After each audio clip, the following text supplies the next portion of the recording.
Hello dear student, स्वागत करता हूं आप सबका एक बार फिर से बोर्ड एग्जाम स्टडी में। जैसे कि बच्चों आप लोग का 12th क्लास का मंथली यानी मासिक परीक्षा आप लोग का चल रहा है। इसको लेकर के काफी बच्चे टेंशन में कि हम लोग का तैयारी बिल्कुल भी नहीं हो पाया। सर ऐसा कुछ हम लोगों को प्रोवाइड कीजिए जो हम लोग 100 में 100 सॉल्व करके आए। तो बच्चे बिल्कुल निश्चिंत हो जाइए, मैं आप लोगों के लिए क्लास 12th मंथली एग्जाम का यानी जो आपका पॉलिटिकल साइंस का क्वेश्चन पेपर आपको जो जैसे दिख रहा होगा आपको सेम टू सेम आपको हूबहू इसी प्रकार का आपको यानी क्वेश्चन पेपर आपके एग्जाम में आपको देखने को मिलेंगे। इसलिए इस क्लास को आपको पूरी तरह से एंड तक देखना है। साथ में 2 से 3 बार अच्छे से क्लास को रिवाइज कर लीजिए या आप इसका आंसर क्यू को भी नोट कर लीजिएगा, है ना। काफी आपको जो बच्चों यहाँ से हेल्प होंगे, ठीक है। तो देखिए जो बच्चे आप लोग नए हैं, इसी तरह आप लोग अगर सभी सब्जेक्ट का देखना चाहते हैं तो इस चैनल को आप लोग सब्सक्राइब कर लीजिए एंड साथ साथ में अपने अपने फ्रेंड्स के ग्रुप वगैरह जहां भी है बच्चों हर जगह आप लोग शेयर करें ताकि इससे आपके दोस्त लोगों को भी जो है हेल्प हो पाएंगे। तो चलिए बच्चों हम क्वेश्चन देखेंगे, आपके स्क्रीन पे आपको दिख रहा होगा, है ना। देखिए क्या कहलाता है पहला क्वेश्चन आपके स्क्रीन पे आपके समक्ष में, ठीक है बच्चों। चलिए क्या कहा जाता है इसमें कि इस समय भारत में जो है कौन सी दलीय व्यवस्था मौजूद है, ठीक है बच्चों। देखिए एक दलीय व्यवस्था है या द्विदलीय या बहुदलीय व्यवस्था या एक अधिपत्य दलीय व्यवस्था। तो बच्चों देखिए हम लोग जानते हैं इस समय जो भारत में जो है कौन सी दलीय व्यवस्था मौजूद है, तो बच्चों याद होगा ये बहुदलीय व्यवस्था मौजूद है, यानी इसका आंसर बच्चों क्या हो जाएगा आपका, यानी ऑप्शन सी बिल्कुल परफेक्ट आंसर हो जाएंगे। ओके चलिए आप लोग बिल्कुल आंसर को नोट कर लीजिए या आप इसको 2 से 3 बार अच्छे से देख लीजिएगा, काफी आपको यहाँ से जो बच्चों हेल्प होने वाला है, ठीक है। चलिए नेक्स्ट क्वेश्चन देखिएगा आपके स्क्रीन पे बच्चों, दूसरा नंबर क्वेश्चन देखिएगा। 1971 में बने महागठबंधन का ध्येय क्या था? बच्चे बताइए, गरीबी हटाओ का था या इंदिरा हटाओ का था या क्षेत्रीय गठबंधन का उदय या आपका यानी क्या दलों का मतलब क्या हो जाएगा, यानी अनुशासन का अभाव। तो बच्चों बिल्कुल आप इसका आंसर बताइए, इसका आंसर क्या हो जाएगा। तो बच्चों अगर इसका अगर आंसर की अगर बात किया जाए, हम लोग जानते हैं 1971 में बने महागठबंधन का जो ध्येय जो था यानी इंदिरा को हटाने का था, ठीक है। और इंदिरा गांधी का नारा क्या था बच्चों, गरीबी हटाओ का नारा था, ठीक है। याद रखिएगा ये चीजें, ठीक है। चलिए बिल्कुल आप लोग बच्चों इसका आंसर की को आप लोग सिर्फ नोट कर लीजिएगा। ये ओरिजिनल क्वेश्चन पेपर आप लोगों को प्रोवाइड कर रहे हैं जो बहुत ही आसानी से आप जो है पेपर में जाकर के गर्दा उड़ा दीजिएगा, ठीक है बच्चों। चलिए तीसरा नंबर क्वेश्चन देख पा रहे हैं, किसे कहा जाता है, किन्हें वामपंथी पार्टियों की कोटि में रखा जा सकता है। बच्चों बताइएगा किन्हें वामपंथी पार्टियों की कोटि में रखा जा सकता है, भारतीय जनता पार्टी को या जनता दल को या भारतीय कम्युनिस्ट पार्टी या आपका क्या हो जाएगा समाजवादी पार्टी। बच्चों बताइएगा इसका आंसर क्या हो जाएगा। 3 नंबर क्वेश्चन आपके स्क्रीन पे, ठीक है बच्चों। चलिए इसका आगे आंसर की बात किया जाए तो इसका आंसर क्या हो जाएगा बच्चों, बिल्कुल भारतीय कम्युनिस्ट पार्टी को जो है ना किसमें, वामपंथी पार्टी की कोटि में इसको रखा जा सकता है। तो इसका आंसर आप लोग का बच्चों क्या हो जाएगा, सी बिल्कुल परफेक्ट आंसर हो जाएंगे, ठीक है बच्चों। चलिए क्वेश्चन नंबर 4 देखिएगा बच्चों, आपके स्क्रीन पे आ गया। क्या कहा जाता है इसमें, 4 नंबर क्वेश्चन कहलाता है कि भारत की संविधान सभा का गठन जो है किस योजना के आधार पर हुआ था बच्चों। देखिए भारत संविधान सभा का जो गठन किया गया था, क्या क्रिप्स मिशन योजना के तहत हुआ था, माउंटबेटन योजना के तहत या आपका यानी वेवेल योजना के तहत या कैबिनेट मिशन योजना के तहत हुआ था बच्चों। चलिए 4 नंबर क्वेश्चन आपको बताना है। तो डियर अगर बात किया जाए इसका आंसर की अगर, तो इसका आंसर आपका कैबिनेट मिशन योजना के तहत हुआ था और इसका आंसर आप लोग का बच्चों डी बिल्कुल परफेक्ट आंसर हो जाएंगे। ओके चलिए क्वेश्चन नंबर 5 देखिएगा बच्चों, आपके स्क्रीन पे आ गया। जैसे कि देख पा रहे हैं क्या कहा जाता है इसमें, है ना। क्वेश्चन नंबर 5 कहा जाता है कि संविधान निर्माता सभा के यानी उद्देश्य प्रस्ताव किसके द्वारा प्रस्तुत किया गया था, यानी संविधान निर्माता यानी जो उसका सभा में जो सबसे पहले उद्देश्य जो रखा था संविधान को बच्चों, किसने रखा था, पंडित जवाहरलाल नेहरू ने रखा था, डॉक्टर राजेंद्र प्रसाद या भीमराव अंबेडकर या आपका सरदार वल्लभ भाई पटेल, ठीक है बच्चों। देखिए अगर हम बात करते हैं, देखिए 1946 में सबसे पहला जो है ना प्रस्ताव किया गया, प्रस्ताव रखा गया था संविधान निर्माण के लिए, कौन, पंडित जवाहरलाल नेहरू जो फर्स्ट प्राइम मिनिस्टर थे अपना इंडिया का, ठीक है बच्चों।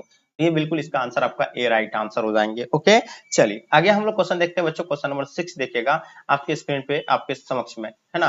क्वेश्चन नंबर 5 था, ये 6 तो इसमें नहीं है, ठीक है। चलिए क्वेश्चन नंबर 7 देखिएगा बच्चों, है ना। संविधान निर्माता सभा में प्रारूप यानी जो प्रारूप समिति के जो अध्यक्ष थे बच्चों वो कौन थे, ठीक है। देखिए क्वेश्चन नंबर 6 इसमें नहीं है, मैं आपको जो है नीचे इसका कवर कराऊंगा, ठीक है। चलिए देखिए संविधान निर्माता सभा में प्रारूप समिति के जो अध्यक्ष कौन थे बच्चों, डॉक्टर राजेंद्र प्रसाद हो जाएगा, मौलाना आजाद हो जाएगा, बी एन राव हो जाएगा या डॉक्टर भीमराव अंबेडकर हो जाएंगे बच्चों। चलिए क्वेश्चन नंबर 7 के बारे में आपको बच्चों बताना है, ठीक है जी। क्या हो जाएगा, देखिए हम लोग जानते हैं अगर बात किया जाए संविधान निर्माता सभा जो प्रारूप समिति के अध्यक्ष जो थे बच्चों, डॉक्टर भीमराव अंबेडकर जी थे, जिसे क्या कहा जाता है बच्चों, संविधान का पिता कहा जाता है, ठीक है। चलिए इसको आप लोग नोट कर लीजिएगा। आगे देखिएगा बच्चों क्वेश्चन आपके स्क्रीन पे, 8 नंबर क्वेश्चन आपके स्क्रीन पे आपके समक्ष में। देखिए क्या कहा जाता है इसमें, किसने संपूर्ण क्रांति का आह्वान किया था, आह्वान किया था इंदिरा गांधी के द्वारा, मोरारजी देसाई, जयप्रकाश नारायण या चौधरी चरण सिंह। देखिए हम लोग जानते हैं संपूर्ण क्रांति का जो है नेतृत्व बच्चों किसने किया था, जयप्रकाश नारायण जी के द्वारा। बिल्कुल बच्चों इसको जो आप लोग नोट कर लीजिएगा। पटना के गांधी मैदान में 1974 में भारी जनसैलाब बनकर उभरा था, ठीक है। चलिए बिल्कुल नेक्स्ट क्वेश्चन की ओर चलते बच्चों। क्वेश्चन नंबर 9 देखिएगा जो आपके स्क्रीन पे आ गया। भारतीय नागरिकों को जो है कितने मौलिक अधिकार प्राप्त है बच्चों इनके बारे में बताइए। देखिए भारतीय नागरिकों को कितने मौलिक अधिकार प्राप्त है इनके बारे में आपको बताना। आपके सामने 4 ऑप्शन दिया हुआ है, देख पा रहे हैं कौन सा है आपका? 7 है, 7 है, 5 है, 6 है, 8 है। देखिए भारतीय नागरिकों को मौलिक अधिकार जो प्राप्त है बच्चों, वो 6 मौलिक अधिकार प्राप्त है, यानी ऑप्शन आप लोग का सी बच्चों बिल्कुल राइट आंसर हो जाएंगे। पहले जो 7 था लेकिन उसमें से संपत्ति का अधिकार को बच्चों हटा दिया गया है ना, संपत्ति का अधिकार को हटा करके अभी कुल जो है बच्चों 6 जो है ना क्या है, मौलिक अधिकार है। ठीक है, बिल्कुल आपको कुछ नहीं करना है, आंसर को आप लोग सिर्फ नोट कर लीजिए बच्चों, सेम टू सेम हूबहू आपका क्वेश्चन पेपर, ये ओरिजिनल क्वेश्चन पेपर है बच्चों। क्वेश्चन नंबर 10 देखिएगा, निम्न में से कौन जो है मौलिक अधिकार नहीं है बच्चों, है ना। ये देखिए इनमें से जो है कौन सा मौलिक अधिकार नहीं है। अगर देखिए क्या कहा जाता है, समानता का अधिकार आपका हो जाएगा, शोषण के विरुद्ध का अधिकार हो जाएगा, धार्मिक स्वतंत्र का अधिकार हो जाएगा, संपत्ति का अधिकार। तो जैसे कि मैंने बताया था ना कि इसको जो मौलिक अधिकार से जो हटाया गया है बच्चों, वो संपत्ति का अधिकार को जो है हटा दिया गया है। ठीक है, तो ये बिल्कुल नोट कर लीजिएगा, यानी ऑप्शन आप लोग का बच्चों क्या हो जाएगा, डी राइट आंसर हो जाएंगे। ठीक है, जैसे कि समानता का अधिकार हो जाएगा, शोषण के विरुद्ध का अधिकार, धार्मिक स्वतंत्रता का अधिकार, ये जो आप लोग का क्या मौलिक अधिकार के अंतर्गत आता है। ठीक है बच्चों, क्वेश्चन नंबर 11 देखिएगा आपके स्क्रीन पे, कानून का समय संरक्षण वाक्य कहां से लिया गया है। नहीं, कानून का समय संरक्षण वाक्य जो है कहां से लिया गया है बच्चों। देखिए आपके सामने 4 ऑप्शन दिया हुआ है, क्या ये ब्रिटेन से लिया गया है या आपका कहां से लिया गया है, जल्दी बताइएगा। तो ये जो लिया गया है बच्चों अमेरिका से लिया गया है। ठीक है, यहाँ आपको नहीं दिख रहा है, ठीक है, ये चीज आप लोग नोट कर लीजिएगा। यहाँ आपका जो है ना ये चीज आपको नहीं दिख रहा है क्वेश्चन में, लेकिन आपको वहां बुक में आपको दिखेंगे, आपको जो अमेरिका यानी जो आपका क्वेश्चन पेपर होगा ओरिजिनल, उसमें आपका अमेरिका जहां रहेगा आपको टिक कर देना है। ठीक है बच्चों, चलिए आगे देखिएगा बच्चों, आपके स्क्रीन पे 11 नंबर, सॉरी यहाँ दिया हुआ तो है, क्वेश्चन नंबर 11 देखिएगा क्या कहा जाता है, कानून का समान संरक्षण वाक्य कहां से लिया गया बच्चों। जैसे कि मैंने बताया, इसको क्या बताया आपको, यानी अमेरिका से लिया गया है। ठीक है, तो बच्चों इसको नोट कर लीजिएगा अमेरिका। ठीक है, चलिए बहुत बढ़िया जी। देखिए आगे देखिए क्वेश्चन आपके स्क्रीन पे देखिएगा, क्वेश्चन नंबर 12 देखिएगा, वेस्ट माताधिकार से तात्पर्य बताइएगा, है ना। यानी वयस्क माताधिकार से प्राप्त क्या है, 18 वर्ष के वयस्क को माताधिकार, है ना। या आगे देखिए, देखिए अगर हम फिर आगे क्वेश्चन देखिएगा क्या कहा जाता है, 12 नंबर क्वेश्चन, वयस्क माताधिकार से तात्पर्य बताइएगा, 18 वर्ष से वयस्क माताधिकार हो जाएगा या मतलब, तो देखिए बिल्कुल इसका आंसर क्या हो जाएगा बच्चों, वयस्क मताधिकार यानी जो मत देने का जो अधिकार है बच्चों, कितना वर्ष के बाद है, यानी 18 वर्ष के लिए। ठीक है, जब आप 18 वर्ष का हो जाएंगे तो आप मतदान दे सकते हैं, यानी इसका आंसर बच्चों ये जो है ना बिल्कुल आप लोग का आंसर राइट आंसर हो जाएंगे। ओके बच्चों, चलिए आगे देखिएगा, आपके स्क्रीन पे क्वेश्चन देख पा रहे हैं, क्वेश्चन नंबर 13 देखिएगा क्या कहा जाता है, प्रतिनिधि लोकतंत्र का आधार है, बताइएगा। प्रतिनिधि जो है लोकतंत्र का आधार है, स्वतंत्र न्यायपालिका या सशक्त सशक्त यानी कार्यपालिका या आपका लोकसभा या वयस्क मताधिकार हो जाएगा बच्चों। देखिए अगर बात किया जाए प्रतिनिधि लोकतंत्र का आधार जो है बच्चों, 30 नंबर क्वेश्चन का आंसर आपका क्या हो जाएगा, बिल्कुल नोट कर लीजिएगा, लोकसभा जो है, यानी बिल्कुल इसका आंसर आपका राइट आंसर हो जाएंगे बच्चों। ठीक है, प्रतिनिधि लोकतंत्र का आधार क्या है, लोकसभा। ठीक है बच्चों, चलिए आगे देखिएगा, आपके स्क्रीन पे क्वेश्चन नंबर 14 देखिएगा बच्चों, क्या कहा जाता है इसमें, प्रतिनिधि सरकार की प्रमुख विशेषता बताइएगा, है ना। उत्तरदायी सरकार हो जाएगा, संघात्मक सरकार हो जाएगा, संसदीय सरकार हो जाएगा, अध्यात्मक सरकार हो जाएंगे बच्चों। 14 नंबर क्वेश्चन जो काफी इंपॉर्टेंट है बच्चों, इनके बारे में आपको बताना है ना। चलिए इसका आंसर आप लोग का क्या हो जाएंगे, जल्दी से बताइए। तो बच्चों इसका अगर आंसर की बात किया जाए तो संघात्मक सरकार की हो जाएगा, इसका आंसर आप लोग का बिल्कुल नोट कर लीजिएगा, यानी ऑप्शन बी राइट आंसर हो जाएंगे। क्वेश्चन नंबर 15 देखिएगा बच्चों, क्या कहा जाता है, मुख्य चुनाव आयुक्त तथा अन्य चुनाव आयुक्त की नियुक्ति किसके द्वारा की जाती है बच्चों, राष्ट्रपति के द्वारा किया जाता है, प्रधानमंत्री, लोकसभा अध्यक्ष या विधि मंत्री के द्वारा बच्चों। ठीक है बच्चों, जल्दी बताइएगा इसका आंसर क्या हो जाएगा। देखिए मुख्य चुनाव आयुक्त तथा अन्य चुनाव आयुक्त की नियुक्ति जो किया जाता है बच्चों, वो किसके द्वारा किया जाता है। ठीक है, चलिए फटाफट आप लोग नोट कर लीजिएगा इसका आंसर, है ना।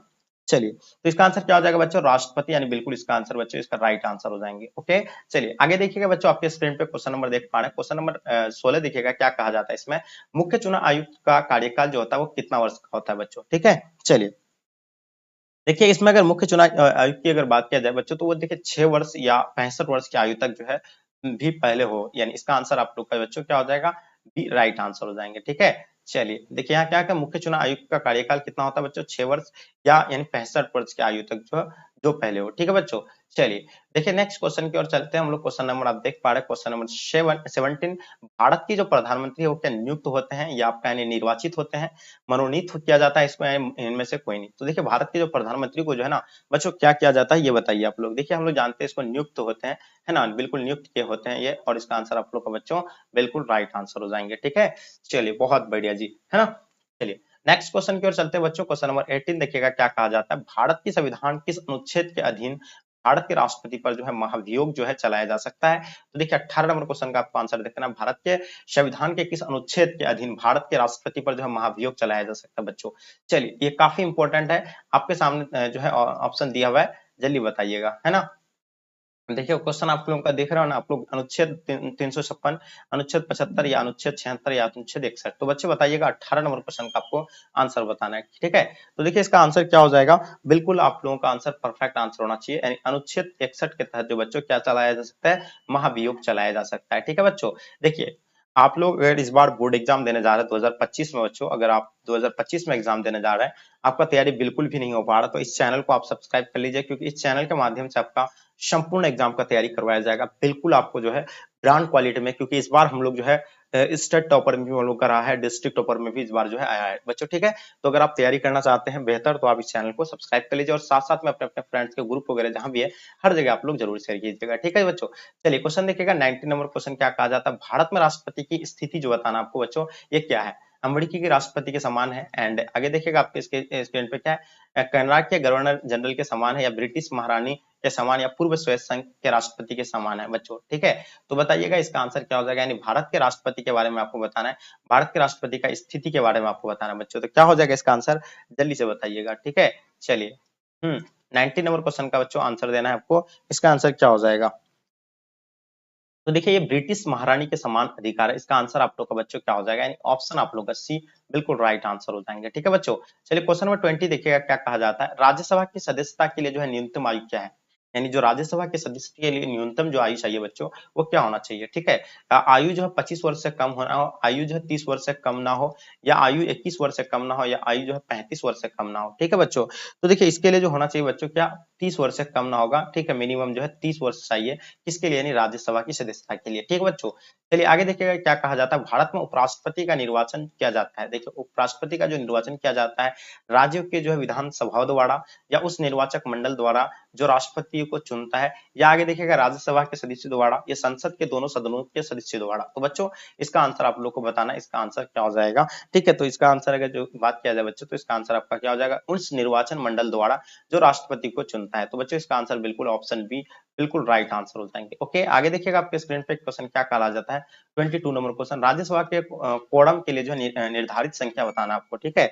तो देखिए इसमें जो निर्धारित संख्या 25 होगा, 50 होगा, 100 होगा, या 75, तो बिल्कुल इसको नोट कर लीजिएगा, 25 जो है आप लोगों का राइट आंसर हो जाएंगे बच्चों, ठीक है। चलिए 23 आपके स्क्रीन पे, लोकसभा की अधिकतम सदस्य की संख्या कितनी होती है बच्चों, देखिए लोकसभा 552 हो सकता है, या 545, देखिए आपके स्क्रीन पे अभी दिख रहा होगा आपको, ठीक है, या आपको यानी 545 या 525 या आपको 550। देखिए लोकसभा में अधिकतम सदस्यों की संख्या, देखिए 545 जो कुल सीट जो है 545 पे जो अभी जो ये होता है, हाँ इलेक्शन होता है, और लेकिन अधिकतम जो इसमें सदस्य की संख्या सदस्य जो है बच्चों कितना है, 552 है, कितना है, बिल्कुल 552, नोट कर लीजिएगा इसको, बिल्कुल ये राइट आंसर हो जाएंगे। ओके क्वेश्चन देखिएगा आपके स्क्रीन पे 24 नंबर क्वेश्चन क्या कहा जाता है, राज्यसभा की सभापति का जो है कौन हो सकता है ना, राज्यसभा राज्यसभा का सभापति कौन हो सकता है बच्चों, राज्यसभा के जो है निर्वाचित सदस्यों के द्वारा निर्वाचित, या राज्यसभा के सदस्यों द्वारा निर्वाचित, या उपराष्ट्रपति के पैदल, या आपका संसद के सभी सदस्यों द्वारा निर्वाचित। तो बच्चों 24 का आपको बताना है, तो इसका आंसर आपका क्या हो जाएगा, बिल्कुल आपको याद रखना है, यानी इसका आंसर आपका उपराष्ट्रपति पैदल, ठीक है, ऑप्शन आप लोग का सी बच्चों बिल्कुल राइट आंसर हो जाएंगे, ठीक है बच्चों। चलिए क्वेश्चन नंबर 24 देखिएगा, है ना, राज्यसभा के सभापति कौन हो सकता है ना, चलिए बताइए 24 आपके स्क्रीन पे, राज्यसभा के सभापति के बारे में आपको बताना बच्चों, ठीक है। तो इसका आंसर आपका क्या हो जाएगा, है ना, तो उपराष्ट्रपति बिल्कुल इसका आंसर बच्चों राइट आंसर हो जाएंगे, जो मैंने बताया आपको। 73वें संविधान संशोधन द्वारा पंचायती राज संस्था का कार्यकाल जो है कितना है, तो बिल्कुल आपको पता है 73वां संविधान संशोधन द्वारा जो है पंचायती राज संस्थाओं का कार्यकाल जो बच्चों 5 वर्ष का है, चाहे लोकसभा का हो या विधानसभा का, सबका जो है कितना बच्चों 5 वर्ष का है, लेकिन विधान परिषद का जो आपका यानी 6 वर्ष का होता है। ये चीज आपको जो है बिल्कुल नोट करनी है, ठीक है बच्चों। तो इसका आंसर क्या हो जाएगा, डी बिल्कुल राइट आंसर हो जाएंगे।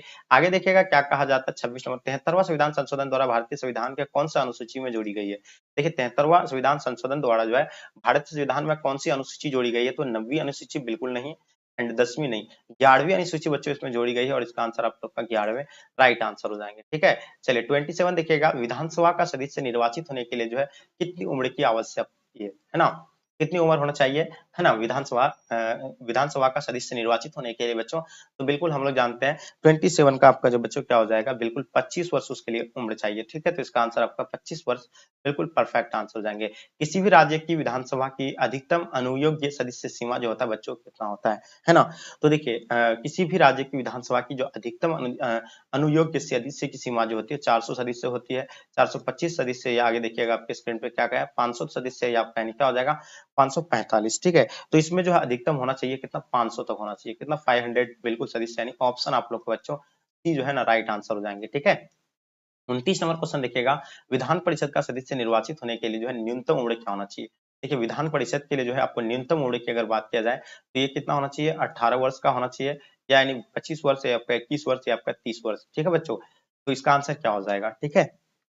चलिए, तो बच्चों इसका अगर आंसर की बात किया जाए तो इसका आंसर आपका क्या हो जाएगा, 18 वर्ष बच्चों बिल्कुल परफेक्ट आंसर हो जाएंगे। ओके, देखिए इसी तरह आप लोग बहुत सारे बच्चे डिमांड करें सभी सब्जेक्ट का, तो अगर आप लोग सभी सब्जेक्ट का अगर इसी तरह क्वेश्चन पेपर चाहते हैं तो बच्चों आप लोग जो है ना इस नंबर पे जो है क्या हाय हेलो लिख करके आपको जो है व्हाट्सएप पे सेंड करना है।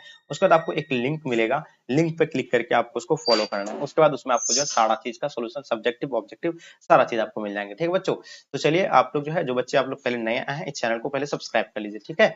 चलिए आगे देखिएगा बच्चों, आपके स्क्रीन पे क्या कहा जाता है, लास्ट और अंतिम क्वेश्चन आपके स्क्रीन पे, संविधान का कौन सा अनुच्छेद संसद को राज्य सूची को किसी भी विषय पर जो है विधान बनाने की शक्ति देता है। तो 30 नंबर क्वेश्चन बच्चों आपके स्क्रीन पे, लास्ट और अंतिम क्वेश्चन। जैसे कि मैंने आपको बताया, ये जो आपका मासिक परीक्षा हो रहा है इसमें 30 क्वेश्चन ही आपका जो है एमसीक्यू रहता है, ठीक है।